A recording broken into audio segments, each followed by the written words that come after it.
Good morning everyone. आज आपका topic है सामाजिक अधिगम सिद्धांत। सामाजिक अधिगम या सामाजिक संज्ञानात्मक अधिगम सिद्धांत किसका था? सामाजिक अधिगम सिद्धांत है बंडूरा का। सामाजिक अधिगम सिद्धांत के 3 नाम और हैं। पहला नाम है प्रेक्षणात्मक अधिगम सिद्धांत, प्रेक्षणात्मक अधिगम सिद्धांत। दूसरा है प्रतिरूपण, किसी चीज का प्रतिरूपण सिद्धांत। और तीसरा है मॉडलिंग का सिद्धांत। तो 3 नाम इसके और है, सामाजिक अधिगम सिद्धांत या सामाजिक संज्ञानात्मक अधिगम सिद्धांत बंडूरा, प्रेक्षणात्मक अधिगम सिद्धांत, प्रतिरूपण और मॉडलिंग सिद्धांत। अब बंडूरा कौन थे? बंडूरा का जन्म 4 दिसंबर 1925 को कनाडा के अल्बर्ट प्रदेश में हुआ था। किसमें हुआ था? अल्बर्ट प्रदेश में। बंडूरा ने व्यवहार के अर्जन पर ध्यान केंद्रित किया है। व्यवहार के किसके ऊपर? व्यवहार के अर्जन के ऊपर ध्यान केंद्रित किया है। इनके अनुसार व्यवहारों का अर्जन दूसरों के व्यवहारों के निरीक्षण से होता है। व्यवहारों का अर्जन मतलब जो व्यवहार हम सीखते हैं वो किसके आधार पर सीखते हैं? दूसरों के व्यवहारों के निरीक्षण से के आधार पर हम सीख रहे हैं, या उनसे हो रहा है, या उनको देखकर हम सीखा जाता है। क्योंकि व्यक्ति समाज में रहता है, वो अच्छे बुरे सभी प्राणियों को देखता है और उनके साथ कैसी घटनाएं घटित होती है उनसे रिलेटेड बातें भी वो देखता है। तो जैसा व्यवहार वो देखता है उसके अकॉर्डिंग अच्छा व्यवहार देखता है तो अच्छे व्यवहार को अपनाने की कोशिश करता है। और कहीं पे बुरे व्यवहार के साथ में भी अगर कोई चीज़ उसको बेनिफिट मिल रहा है तो बालक उस बुरे व्यवहार को भी अपना लेता है, जिससे उसको आगे जाके क्या होती है? हानि होती है। तो व्यवहार का जो ध्यान मतलब व्यवहारों का अर्जन किस तरीके से मनुष्य करता है उसका अध्ययन किसने करा था? बंडूरा ने करा था। इस सिद्धांत के अनुसार व्यक्ति अवलोकन, नकल और आदर्श व्यवहार के प्रतिमान के माध्यम से एक दूसरे से सीखते हैं। मतलब किसके आधार पर? अवलोकन के आधार पर सीखेगा, नकल के आधार पर नकल करेगा, उसके आधार पर या आदर्श व्यवहार के आधार पर। छोटा बच्चा होता है, उसको क्या करते हैं? कोई चीज़ सिखाते हैं तो वो क्या करता है? उसको एज इट इज हुबहू करता है, तो वो क्या होती है? नकल। आदर्श व्यवहार, हम किसी से अभिप्रेरित हैं, हम प्रेरित हो रहे हैं तो हम उसके व्यवहार के आधार पर सीखने की कोशिश करें, उसके अकॉर्डिंग लाइफ को जीने की कोशिश करते हैं। के प्रतिमान के आधार पर समाज द्वारा स्वीकार किए जाने वाले व्यवहार को अपनाया तथा वर्जित व्यवहार को नकारना ही सामाजिक अधिगम है। मतलब समाज द्वारा हम जो व्यवहार अच्छा है, सभी के हित में है, सभी को के हित में ध्यान रखते हुए किया जाता है, उस व्यवहार को तो अपनाया जाता है समाज के द्वारा, सभी व्यक्तियों के द्वारा। और जो व्यवहार या जो क्रिया क्या है? वर्जित है, गलत है, तो उसको क्या कर दिया जाता है? समाज के द्वारा उस व्यवहार को नकार दिया जाता है, तो उसे कहा जाता है सामाजिक अधिगम। क्योंकि बंडूरा ने क्या करा था? जब प्रयोग करा था तो बंडूरा ने एक फिल्म दिखाई थी, उस फिल्म को बंडूरा ने 3 भागों में बांट दिया और बच्चों की जो एक संख्या थी उसको भी 3 भागों में बांट दिया था। फर्स्ट भाग में बंडूरा ने अच्छे कार्य के लिए अभिनेता को क्या मिलता है? पुरस्कार मिलता है, वो चीज़ दिखाई। और बच्चों ने वो चीज़ सीखी कि हाँ जितने अच्छे कार्य करेंगे उसके लिए पुरस्कार या उसके लिए सम्मानित किया जाएगा। दूसरे पार्ट में जब सेकंड बच्चों को दूसरी पार्ट की फिल्म दिखाई, उसमें क्या दिखाया कि जब बालक जिसने गलत कार्य करा उस गलत कार्य के लिए उसे क्या वो मिला? दंडित किया गया। तो बालकों ने उस व्यवहार को कम अपनाया, क्योंकि अगर गलत काम करेंगे तो उसके लिए दंडित होना ही पड़ेगा, तो ऐसा काम करे ही क्यों? तो बालकों ने उस चीज़ को देखा, उस चीज़ को अपनाया। थर्ड पार्ट में जब बंडूरा ने दिखाई कि किसी गलत कार्य के लिए ना तो सम्मानित किया गया, न ही दंडित किया गया, तो बालकों का इसके ऊपर इफेक्ट भी है, उसका कोई सीखने का कोई मतलब नहीं निकला, तो उसका व्यवहार या उसका प्रभाव भी उतना अधिक नहीं पड़ा। तो कहने का मतलब यह है कि वंडूरा ने 3 भागों में जो चीजें दिखाई उसमें सबसे पहले वाले भाग में जो बच्चों की इफेक्ट पड़ा, प्रभाव पड़ा, वो अधिक पड़ा, क्योंकि वो व्यवहार क्या था, वो व्यवहार स्वीकार किए जाने वाला व्यवहार था, अपनाया जाने वाला व्यवहार था। इसलिए वंडूरा बालकों ने उस चीज को अपनाया कि अच्छे कार्य करेंगे तो हमें पुरस्कृत या सम्मानित किया जाएगा, और गलत कार्य करने के लिए हमें दंडित होना पड़ेगा। तो उस व्यवहार को क्या करा बालकों ने, बिल्कुल ही नकार दिया कि हमें गलत कार्य करने ही नहीं है। और तीसरे का कोई प्रभाव ही नहीं पड़ा, तीसरे पे उनका बालक पे ना अच्छा ना बुरा, सामान्य सा दिखा, क्योंकि उसमें ना तो अभिनेता को या नायक को ना तो सम्मानित किया गया, न ही दंडित किया गया।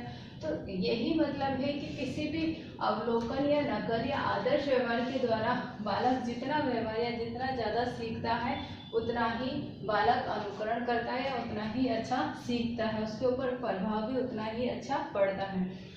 उन प्रतिक्रियाओं का अपना अनुकरण अधिक है किया जाता है जो पुरस्कार देने वाली होती है। जैसे मैंने अभी बताया कि वंडूरा ने जो फर्स्ट क्लिप दिखाई थी मूवी की, उसमें क्या दिखाया था कि नायक को अच्छे कार्य के लिए काम करने के लिए सम्मानित किया गया था, पुरस्कार दिया गया था। तो पुरस्कार क्या करा, तो इस सिद्धांत के अनुसार भी कि उन प्रतिक्रियाओं का अनुकरण अधिक किया जाता है जो पुरस्कार देने वाली होती हैं और जिनकी समाज में उच्च प्रतिष्ठा होती है, कि जो समाज में उच्च प्रतिष्ठा दिला रही है, सम्मान दिला रही है, आत्मसम्मान बढ़ा रही है, स्वयं अवलोकन करा रही है, स्वयं निर्देश के द्वारा। तो हम ये कह सकते हैं कि बालक समाज में एक नाम जो होता है उसका, कि हाँ हमें समाज में एक प्रतिष्ठा मिल रही है, एक सम्मान मिल रहा है, तो उस चीज़ को के लिए क्या करता है, सारे ही कार्य करता है, सारे व्यवहार सीखता है और उन्हीं प्रतिक्रियाओं का अनुकरण करता है जिनके लिए उसको सम्मानित किया जाएगा, जिनके लिए दंडित किया जाएगा। वो ऐसे कार्य कभी भी नहीं करेगा और ऐसे कार्य को करने से भी वो डरता है। वंडूरा को कुछ लोग संज्ञानात्मक मनोवैज्ञानिक मानते हैं। क्या मानते हैं? संज्ञानात्मक मनोवैज्ञानिक। वंडूरा क्या थे? सामाजिक अधिगम सिद्धांत के मनोवैज्ञानिक थे, क्योंकि इन्होंने अभिप्रेरणात्मक कारकों, स्वयं नियंत्रण को व्यक्ति के व्यवहार के लिए उत्तरदायी माना है। उन्होंने क्या करा, अभिप्रेरणात्मक ऐसे कार्य जो अभिप्रेरित करते हैं, अभिप्रेरित कारकों को, अभिप्रेरणात्मक कारकों को, जिनके माध्यम से बालक को कई सारे कार्य सिखाए जा सकते हैं, प्रेरित किया जा सकता है। और स्वयं नियंत्रण कि बालक या व्यक्ति, मनुष्य स्वयं पर जितना नियंत्रण रखेगा, जितना ज़्यादा अच्छा व्यवहार करेगा नियंत्रण रखते हुए, उतने ही वो क्या करेगा, बालक में समाज में प्रतिष्ठा को प्राप्त कर सकता है। इसलिए दोनों को क्या माना है, एक उत्तरदायी कारक माना है। वातावरणीय कारकों का महत्व नहीं है। वातावरणीय कारक जितने भी होते हैं उनका महत्व इतना समाज इस सिद्धांत के अनुसार व्यवहार में नहीं होता है। शैक्षिक महत्व, शैक्षिक महत्व, पहला शैक्षिक महत्व है शिक्षक द्वारा आदर्श व्यवहार। भाई शिक्षक जितना आदर्श व्यवहार करेगा, बालक उसी आदर्श व्यवहार के द्वारा उसका क्या करेगा, अभिप्रेरित होएगा, उससे सीखेगा। फिर दूसरा सकारात्मक नकारात्मक पुनर्बलन की उपयोगिता। सकारात्मक पुनर्बलन मिलेगा तो क्या होएगा, उसकी उपयोगिता अच्छी होगी, वो बालक को सीखने के लिए अभिप्रेरित करेगी। नकारात्मक पुनर्बलन मिलेगा तो क्या होगा, बालक उस कार्य को करेगा ही नहीं, सीखेगा ही नहीं, छोड़ ही देगा उस टाइम पे, आगे उसको सीखने की कोशिश ही नहीं करेगा। तीसरा आक्रामकता, परोपकार, नम्रता, आदर। ये सारी ही चीजें, सारे ही भाव बालक किससे सीखता है, दूसरों को देखकर सीखता है, या हम ये कह सकते हैं कि परिवार में रहता है उसके आधार पर सीखता है, व्यक्ति से सीखता है। तो ये जो व्यवहार होते हैं, परोपकार, आदर, नम्रता, आक्रामकता, ये व्यवहार भी बालक किससे सीखता है, मनुष्य से ही देखकर समाज में रहते हुए सीखता है। चौथा होता है शैक्षिक कार्यों का लक्ष्य निर्देशित होना। शैक्षिक कार्य जितने भी हैं उसका लक्ष्य निर्देशित होना चाहिए, ये भी जरूरी है।